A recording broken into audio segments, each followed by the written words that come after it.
Hi, in front of me is REALME C3i, and today I would like to show you how you can change icon style on this device. First of all, go into settings.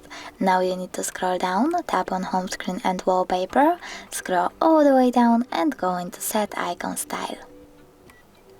Then over here you can pick one of the available styles, and when you're done, click apply. But you can also go back into the same settings, choose set icon style again, click on custom and create your own style by picking the shape of your icons and adjusting them by swiping left or right on the sliders below. When you're done, click apply. Thanks so much for watching. If you enjoyed this video, smash that like button, comment and don't forget to subscribe. Bye!